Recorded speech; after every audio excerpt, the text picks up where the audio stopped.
The city of Abuja shimmered under the fading heat of a long day, its skyline a mosaic of concrete dreams and silent hunger. In the heart of this bustling capital stood a building that glinted like pride itself, the Golden Table Restaurant, a monument to elegance and excess. Its glass facade reflected the wealth of those who frequented it, and its velvet-draped interiors were lined with people who never worried about the price of what they consumed. Every evening, luxury danced behind those doors. Chauffeured cars lined up like polished pearls. Perfumed conversations floated through the air. Waiters in starched uniforms hurried between tables, serving imported wines and meals plated like art. And at the helm of this culinary empire was a man known in whispers and admiration as Mr. Kai. He wasn't loud, nor did he need to be. His silence was heavier than most men's speeches. He wore wealth the way some men wear armor, tailored suits, gleaming cufflinks, Italian leather shoes that clicked on the marble floor like punctuation. When he entered the restaurant each morning, the staff instinctively rose to greet him, heads slightly bowed, voices synchronized. "Good morning, sir." He answered with a slight nod, his eyes already scanning the room, catching every detail, every flaw. He was respected, feared even, but not quite understood. And among the 50-plus employees who worked under him, chefs, hosts, managers, servers, there was one woman whose name almost no one remembered to say aloud. She wore the plain brown uniform of the cleaning staff. Her shoes were worn thin, her steps quiet, her eyes downcast but not defeated. Her name was Lawn. Not Miss Lawn, not Madam Lawn, just Lawn. The kind of name people only remember when it's time to assign a mop. She came before sunrise, often before the first espresso machine hissed to life. She swept the hallways and cleaned the corners no one ever looked at.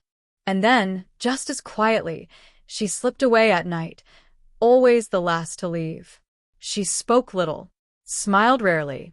Yet there was something in her stillness that seemed to carry a story she had long since decided no one cared to hear. To many, she was invisible. But that was about to change.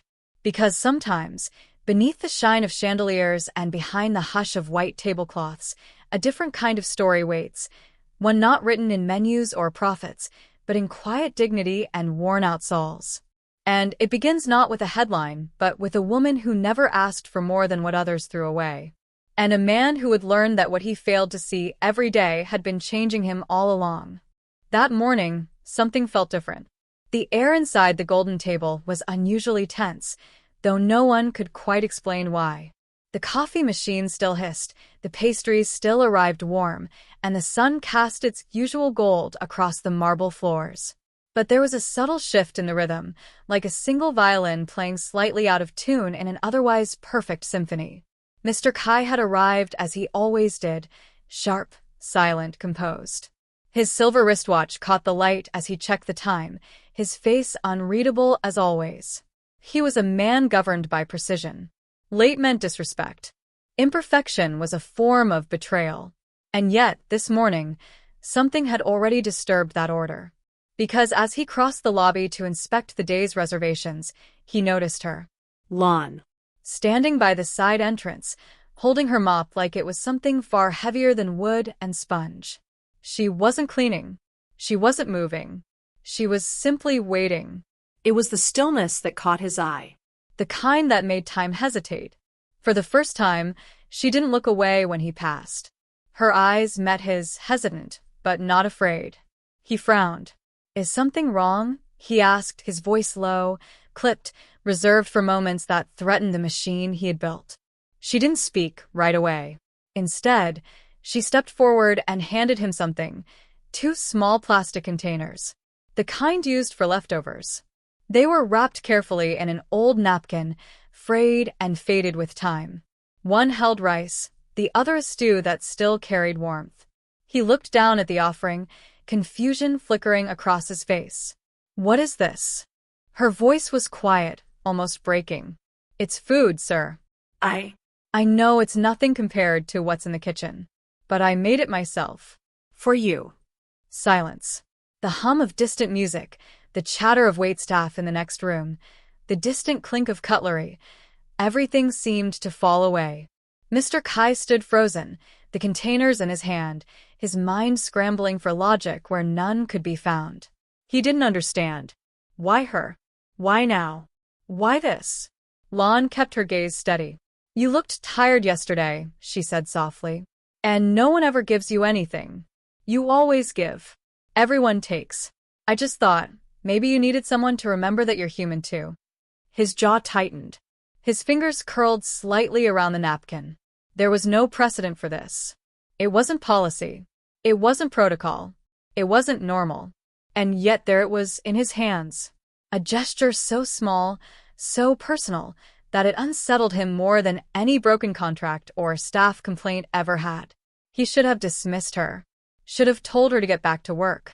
But something stopped him. Maybe it was the trembling in her voice. Or the way she'd stood there, not begging, not apologizing, just offering. Maybe it was the strange ache in his chest that he hadn't felt in years. Or maybe, in that moment, standing under a ceiling of crystal chandeliers, he realized this woman, this invisible cleaner, had seen something in him no one else dared to look for. He didn't speak. He just turned and walked to his office, the food still in his hands. And for the first time in a very long time, Mr. Kai forgot to check the reservations. Outside the office door, Lon returned to her mop, her heart pounding like thunder behind her ribs. She didn't expect a thank you. She didn't need one. Some kindness is offered not for acknowledgement, but for memory, for the quiet hope that even the hardest men sometimes need to be reminded that they are not made of stone. Inside his office, Mr. Kai stared at the containers on his desk. And the walls, long untouched by feeling, shifted ever so slightly. He tried to ignore it at first. The food sat on his desk for hours untouched, steaming gently until it grew cold in the sterile air of his office. Mr. Kai told himself it was inappropriate, unprofessional, a violation of boundaries.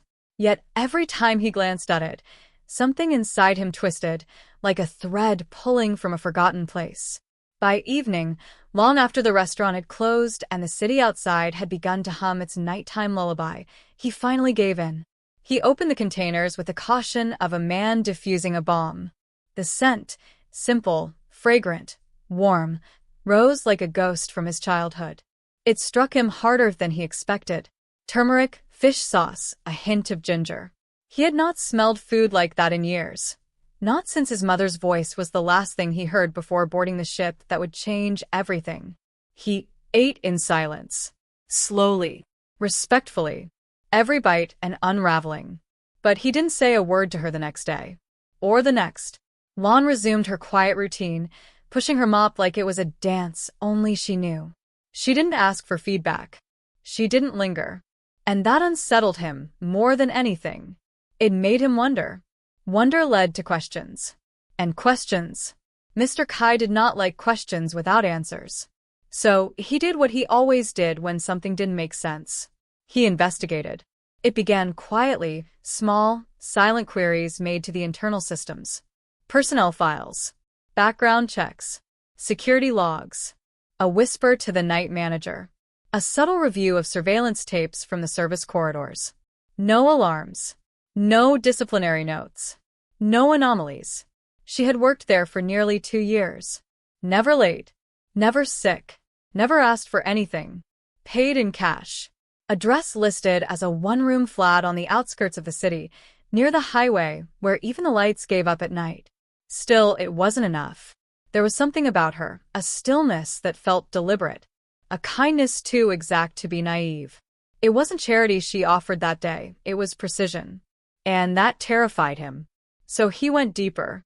He hired a private investigator. Quietly, through a third party. No traces, no questions. Within days, the first report arrived. Sparse. Clean. Too clean. Parents deceased. No siblings. No social media. No photos. No debts. No legal issues. Just nothing. A ghost in the age of surveillance. That alone raised alarms. Then came the first break. A photo, blurry, scanned from an old community newsletter in a province far to the north. A younger version of Lon, standing beside a weather-beaten war memorial, placing flowers. The caption beneath read, "Daughter of fallen medic, Nguyen Vinh, survivor of the Border Valley fire." Mr. Kai read it 3 times. His lips tightened. The Border Valley fire. He knew that name. He had served there once, under a different name, a different face, in a chapter of life so classified it barely existed on paper. That fire had consumed more than forests. It had buried secrets, rewritten loyalty, erased people like ink under acid rain. And now, somehow, she was here, working under his roof, feeding him food wrapped in silence. Coincidence? Impossible. He ordered more surveillance. Shift schedules cross-referenced with guest lists. Her movements logged. Audio enhanced. He watched her, not just at work, but on the rare moments outside, the quiet market where she bought bruised vegetables, the cracked sidewalks she walked without fear, the way she always lingered near stray dogs but never touched them, as if even love had to be rationed. She was not normal. She was not just a cleaner. She was watching too. But watching what? And for whom? One night, after the restaurant had closed and only shadows remained in the glass, he reviewed the latest camera footage alone. In it, Lon stood in the pantry. She wasn't cleaning. She was holding something in her hands, a small, worn notebook. She stared at the security camera for just a second, just long enough to let him know she knew. And then she smiled, not out of fear, but out of control.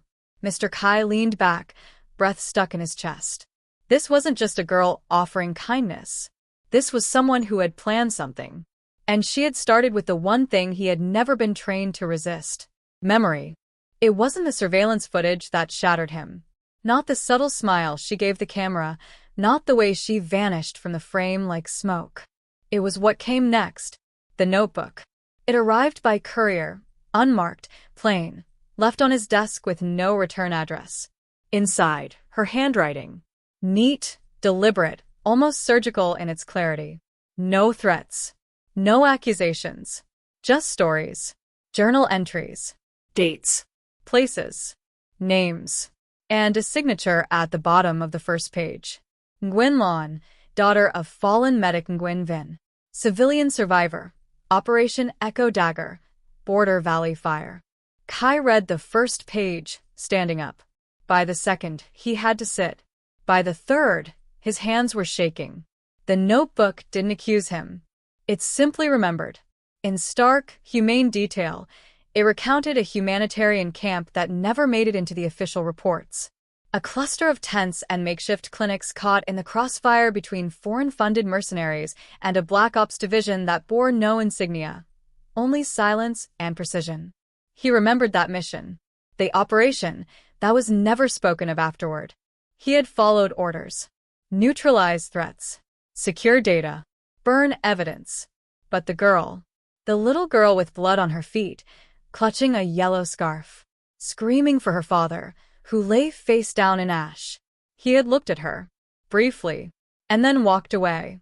The military classified it as collateral. His file listed the mission as successfully concluded. No survivors. No witnesses. Until now. Until her. The notebook was not just a record. It was a weapon. Not one of violence, but of unbearable clarity. Lon had remembered everything. The smell of napalm. The sound of orders barked in coded Vietnamese. The calm face of a soldier who didn't shoot her, but didn't save her either. He wanted to deny it. Tell himself it wasn't him. That soldiers in masks all look alike. But the notebook included a drawing. A child's sketch, carefully preserved. A man with a scar above his right eyebrow, holding a lighter engraved with a hawk. His scar burned now, as if someone had reopened it from the inside. The lighter was still in his desk. She knew everything. But she hadn't gone to the press. She hadn't screamed at him in the hallway. Hadn't threatened him, exposed him, blackmailed him. No. She fed him, silently, day after day. She had chosen a punishment far more unbearable than exposure. She had made him feel. Every bowl of rice, every warm broth was not reconciliation. It was memory, a daily offering to his guilt, plated with dignity. She was watching him not to destroy him, But to rebuild the conscience he had spent his life burying beneath promotions, reports, medals. And it worked. He hadn't slept in 3 nights. His routine, so exact, so sterile, was unraveling. For the first time in decades, Mr. Kai found himself looking in the mirror not to adjust his tie, but to question the man behind it. Who was he, really, when no one was watching? And what was she planning? Because if she remembered, others might too. And if others remembered, then justice, real justice, the kind with no insignia, was coming. The past, it seemed, had not come to knock. It had come to live. Something inside him cracked. Not loud, not violent. It was a quiet fracture, like the first hairline break in glass before it truly shatters. It didn't happen all at once. It crept in. It was in the way he woke up that morning. Not with the rigid precision of a man who measured his value by discipline, but with a deep hesitation, as if the weight of remembering had finally settled in his spine. The room felt colder, the daylight more intrusive. He stared at the steam rising from his coffee and saw something strange, not just the day ahead, but the man he used to be, and the man he had to answer to now. Himself. For 30 years, Kai had lived by a code, silent, unyielding, adorned with medals and promotions, and the respect of those who never asked too many questions. He had shut the doors of the past with bolts of logic and steel. He had convinced himself that following orders absolved him of the moral burden of what those orders cost. But the girl changed that. No, she didn't. She merely revealed it. The guilt was already there, fossilized beneath years of indifference. And now, her presence, her silence, her patience, her mercy, was excavating it, layer by layer. He found himself lingering by the door before leaving for work, half hoping to catch a glimpse of her. Not to confront her, not to beg, but simply to see if she still came. If she still believed he was worth feeding, worth watching. And when he saw the little thermos on his front step, tea with ginger, his mother's recipe, something inside him wilted. It wasn't the taste that undid him. It was the memory it carried. How did she know? How did she know that this flavor belonged to a time before war, before rank, before ruin? Every act of hers wasn't just a reminder. It was a mirror, a quiet, devastating insistence that he had been human once. That beneath the years of tactical detachment and procedural numbness, there was a man who once believed in kindness, who once knew how to protect without annihilating. At work, his posture changed. His colleagues noticed. He wasn't less competent. If anything, his decisions became sharper, more rooted. But there was a weight behind his eyes, a softness in his pauses. He looked at people differently, as if seeing them not as roles or threats, but as fragile, breathing testaments of memory and consequence. He found himself stopping by the Veterans Memorial on his way home. For the first time in years, he stood there for hours, reading the names. Not because he didn't know them. He had trained with some, buried others. But because now, each name felt like a question. What would they think of who I became? And then one evening, he saw her again. Across the street, just before dusk. Lon stood still, as if she knew he'd be watching. She didn't wave, didn't smile, just nodded, once, lightly, like someone closing the last page of a book they had carried too long. Then she walked away. And he didn't follow. Not because he didn't care, but because for the first time he understood. This wasn't her vengeance. It was his awakening. The war had ended long ago. But the man he needed to face was only just beginning to emerge. And in that quiet shift of heart, in that unbearable clarity of guilt dressed as grace, Kai realized something he had buried deep beneath the medals and silence. Redemption doesn't come from being forgiven. It comes from finally becoming the man who dares to remember. Autumn arrived without ceremony, the kind that slips in through cracked windows and forgotten calendars. The trees along the boulevard wore gold like old warriors wearing their last medals, not for pride, but remembrance. Kai stood by the bus stop, not because he needed a ride, but because from there, he could see the alley where she used to appear, like clockwork, like faith. Lon hadn't returned since that evening. She nodded and walked away. No note, no goodbye, just a stillness that remained like the shadow of something sacred. Yet somehow, her absence carried more presence than most people's lives ever did. He did not chase after her. That would have been easy. That would have made it about him. But he had come to understand what real strength looked like, not in force, not in control, but in restraint. In enduring the silence, without demanding it explain itself. Every day, he made a small thermos of tea, the same ginger and lemongrass recipe, and left it near the old oak bench across the street.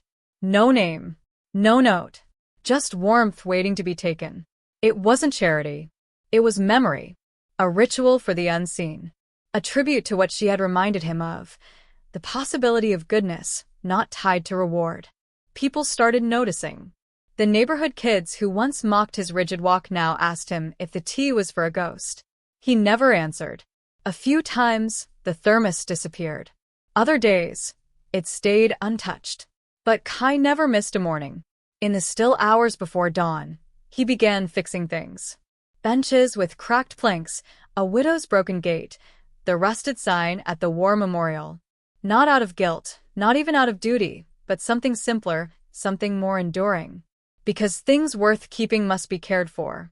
He took nothing in return. People began to whisper. They said the old soldier was losing his mind, that he was waiting for someone who would never come back. But he didn't mind. Let them think what they wanted. Some men wait for redemption. Others become it. And in those small acts, each quiet repair, each warm flask, he rebuilt something greater than his past. He rebuilt meaning. One afternoon, a letter arrived at the precinct. No return address. No signature. Just a folded paper and a single pressed marigold inside. You remembered the tea. That's how I knew. There is more good in you than you let yourself believe. I'm not gone. Just walking further than your guilt can follow. Kai didn't cry, but he closed his eyes and let the letter sit on his chest like a weight he was finally strong enough to carry. From that day on, he walked with a quiet calm. His hands steady, his eyes softer. Not every wound was healed. Some would never be.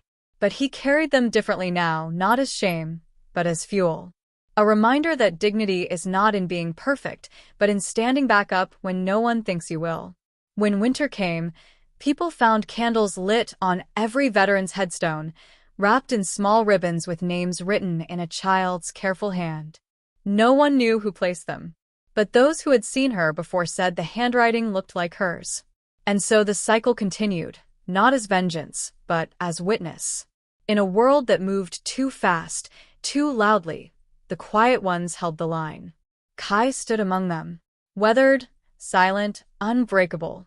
Not a man waiting to be remembered, but one finally living in a way that deserved it. It happened on a Tuesday.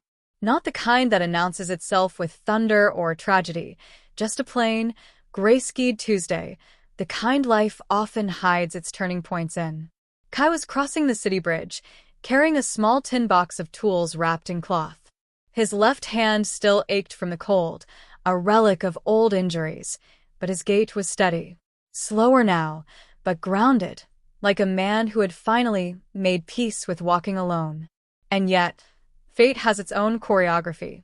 On the opposite end of the bridge, a figure appeared, half-lit in the haze, still, small. A woman, her silhouette folded into a long coat, hair tucked behind her ear in that old, familiar way. She was standing with her back to the river, eyes turned not toward the city, but toward the wind. Kai didn't need to see her face to know. Lon. He stopped walking.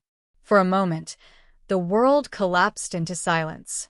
Not the dramatic kind, but the sacred kind, when even the river seems to hush, and every sound folds inward. His breath caught, not in fear, not even in shame, but in awe, as if life had dared to offer a second breath where most men only got one. She turned. Slowly. Their eyes met, and it wasn't dramatic. No running. No tears. Just two lives. Two griefs, two journeys colliding in a moment neither had dared to imagine would return. Lon looked different. Older, yes, but stronger. There was a quiet fortitude in the way she held herself now, like someone who had made peace with pain, who had survived long enough to transform it. She smiled, not wide, not sentimental, but real. A smile that held memory, forgiveness, and something deeper. Recognition. Kai didn't speak. Neither did she. They stood there, a few meters apart, with the wind pressing through the gaps in the railings and the city roaring in distant echoes. But in that silence, 1,000 words were exchanged. The kind that belonged to people who've hurt without hate, waited without demand, and loved without confession. Lon took a step closer. She reached into her coat and pulled out something wrapped in brown cloth, a small, hand-sewn notebook. She extended it, her hands trembling just slightly. Kai received it with both hands, as if it were something sacred. He didn't open it yet. He didn't have to. "I thought I'd lost you," he finally said, his voice hoarse, slow, like a man remembering how to speak from the heart. "You didn't," she answered. "You just had to lose who you were." That sentence stayed in the air like a benediction. Then, without permission, the tears came. Not from guilt, not from sorrow, but from the strange, unbearable relief of being seen. Of being forgiven not with words, but with presence. They walked the rest of the bridge together, side by side. No destination, no terms. Just the quiet rhythm of two hearts learning how to walk without armor. The city didn't notice. No one applauded. No one recorded it. But something fundamental shifted. Because sometimes the most heroic thing a man can do is stand still in the presence of someone he failed and not ask to be redeemed, only to be remembered. And in that meeting, wordless, weathered, and wondrous, they both understood. The past had carved them, but it was the choice to meet again that would shape who they became next.